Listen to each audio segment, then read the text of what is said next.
आज या माझ्या स्वयंवराच्या दिवशी माझ्या मनपसंतीचा वर निवडण्यासाठी तुम्हा साऱ्या देवदेवतांचा आशीर्वाद माझ्या पाठीशी राहा हीच माझी मनोकामना. तुम्हा साऱ्यांचा आशीर्वाद घेऊन आणि बाबा तुमच्या आज्ञेने मी माझ्या स्वयंवराला सुरुवात करते. मी माझ्या स्वयंवराला सुरुवात स्वयंवराने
गरम गरम असा चल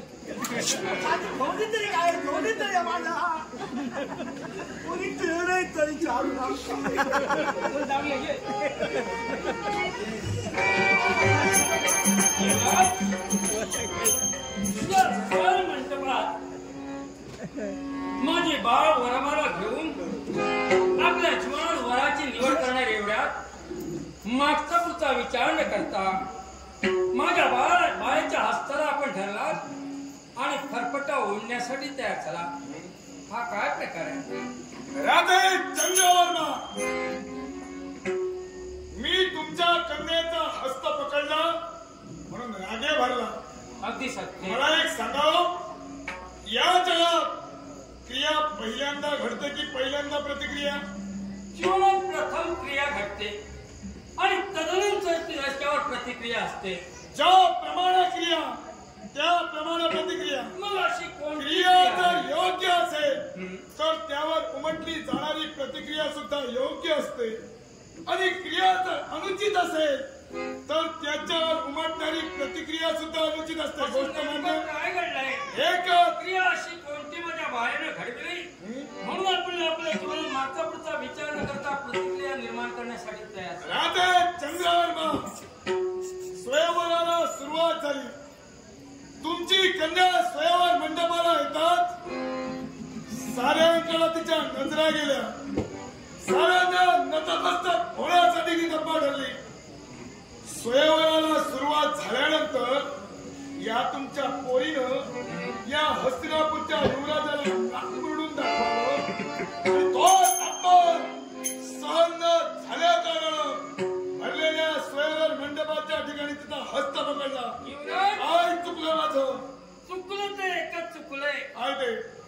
माझी बाळ दोषी आहे असं तुमचं म्हणणं आहे. दोषी आहेत कारण तुम्ही म्हणतात म्हणून मी म्हणत नाही. आणि याला कारण काय असेल?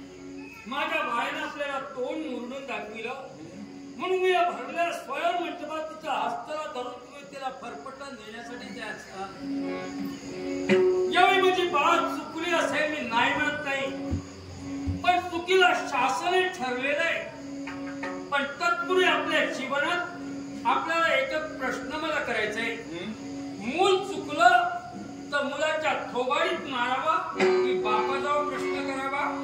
निश्चितच ज्या पद्धतीची चूक असेल तर मुखातून बाहेर पडले. कृती जर योग्य असेल तर प्रतिक्रिया सुद्धा योग्य उमटली जाते आणि कृती जर अनुचित असेल तर त्याच्या उमटणारे पडसाद सुद्धा अनुचितच असतात.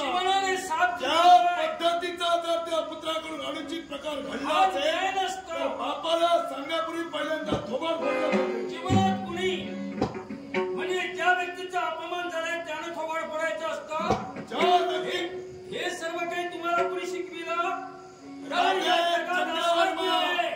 कारण तुम्ही म्हणतात की जर थोबाड फोडलं पाहिजे, मूल चुकलं असेल तर मुलाच्या पद्धतीने थोबाडीत मारणं योग्य नाही. जर बापानं त्याचा दर्जा करावा केला असेल तर ते योग्य ठरतंय. मी बाप समोर आहे म्हणून मी उपस्थित आहे. माझ्या मुलीच्या बाबतीत जर अपमान घडला असता शासन काय करायचं हा माझ्या जीवनात मी प्रश्न निर्माण केला असता. त्याचा योग्य तो विचार सक्षम केला असता. पण जाणून मागचा विचार न करता भरल्या दरबार तुमच्या मुलीचा अर्थ बनून येतात हा कुठला न्याय झाला? याला कारण तुमच्या या कलिंग देशात पद्धत असेल. चोर चोरी करून गेल्यानंतर दिवे पेटवायला तुम्ही धावत असाल. हस्तिनापूरची ती पद्धत नव्हे. हस्तिनापूरची पद्धत वेगळी आहे.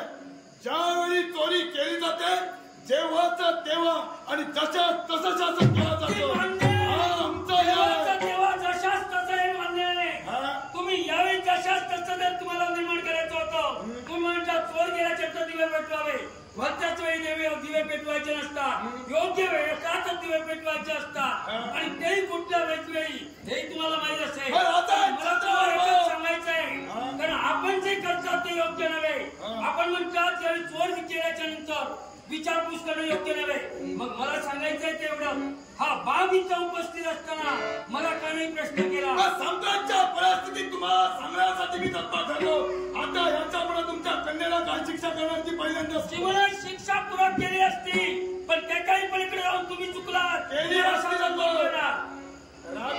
तुम्हाला शासन कोण करणार? केली असती म्हणून सांगू नका. अगदी शासन करणार ते सांगा. माझी बाळ चुकले पण याच्यापूर्वीच्या स्वयंपंचला स्वयं थांबला असता आणि हाचा प्रश्न माझ्या समोर उपस्थित केला असता योग्य तो न्याय मिळाला असता. पण आपण जे केलं ते सहज मागचा पुढचा विचार न करता माझ्या बाळाच्या बलाला हात करण्यासाठी तयार करा हा कुठला न्याय झाला? हात घातला नाही फक्त हस्त पकडलं. हस्त कन्येला कुणाच्याही कंठी वरमाला घालावी. तुमच्या कन्येसारख्या 56 पोरी माझ्यासोबत उभ्या करी. तुमच्या पोरीची पण जर कन्याला ही जर तुमची शिकवण असेल तर राजा चंद्रवर्मा बाप म्हणून कुठेतरी कमी पडला असं मला जीवनात मी बाप म्हणून कमी पडलो. माझ्या बाळाच्या बाबतीत ही शिकवण तुमच्या बाबतीत ही शिकवण तुम्हाला कोणी दिली? शिकवण देण्याची गरजच नाही. जिथं अनुचित प्रकार तुमच्या कन्याकर्मी घडला म्हणूनच हस्त पकडला गेला. यावेळी तुम्ही आपल्या जीवनात धर्माचे पुरस्कार देण्याच्या अधर्माचे पुरस्कार द्या. वाकड्या दिशेला वाटचाल करण्याची सवय करायची तुम्हाला असेल पण मला नाही. सत्याचा न्याय नीतीचा पाठपुरावा करणं हे माझ्यासारख्या राजाचं काम आहे. सत्याचा पाठपुरावा करत असा साम्राज्याने म्हणू नका. कारण मी सांगितल्यानंतर तुमच्या कन्याला काय शासन करणार हे तुमच्या मुखातून शब्द आले. तुम्ही सांगितलं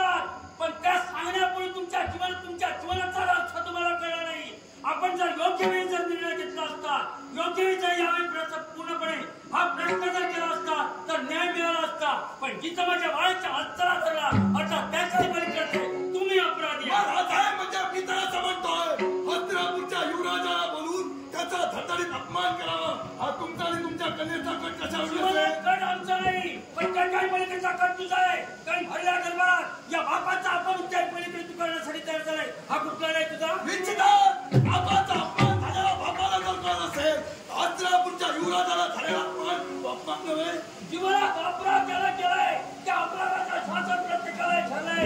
पण हत्याचा अपराध तुझ्याकडे घडलाय. माझ्या आईचा हत्या झाला काय तुझी हिंमत लागून गेले.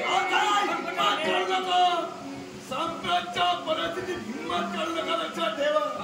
मी एका तुमच्या बोलण्यावरून दिसून येत आहे तुमच्या कन्येने केलेली कृती तुम्ही पाठमोरी घालता पाठवली नाही पण तुम्ही चुकला ते तुम्ही मान्य करत नाही. कारण तुमची चूक सुद्धा काही पलीकडचे कुठल्याही स्त्रीच्या हत्याला धरणं तेवढं अधिक समाधान ठरत नाही. हस्तिनापूरच्या युवराजाचा अपमान करणं तुमच्यासारख्या क्षत्रिय धर्माला शोभतं. जीवनात सोबत नाही मला मान्य आहे. कारण ज्या माझ्या बाहेर अपमान केलाय त्याचा मला प्रश्न तुम्ही केला असता तर योग्य वेळी त्याचा उत्तर संकटच्या परिस्थितीत सांगितलं असताना तुमच्या कन्याला पृष्ठभागी तुम्ही घालता. मी पृष्ठभागी नाही अपराधावर बांधून जाणे माझं काम नाही. पण काही पलीकडचा अपराध तुझ्या हत्या करणं तुला शासन करणं तेवढं चंद्रवर्मा संकटच्या स्वयंवराच्या ठिकाणी केवळ एकच निदर्शनास येतं. आपल्याला स्वयंवर मंडपाच्या ठिकाणी हस्तिनापूरच्या युवराजाचा केलेला अपमान तुम्ही तुमच्या कन्याची पाठपोळे घालता. म्हणून तुम्हाला समान नाही. तुमच्या जीवनात तुम्ही किती उजाळा स्वतःच्या प्रतिमेला देण्याचा प्रयत्न केला आहे.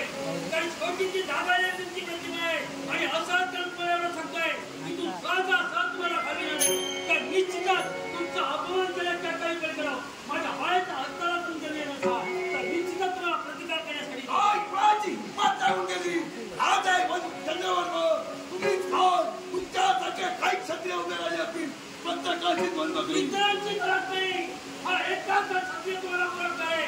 मागचा पुढचा विचार न करता निश्चितच तुम्हाला प्रतिकार करण्यासाठी राजपिता चंद्रवर्मा सरकारची घटना म्हणजे तुम्ही देत असाल प्रतिकाराचा शस्त्र मी सुद्धा उभारी मग कोणत्या कोणत्या मला प्रतिकार करता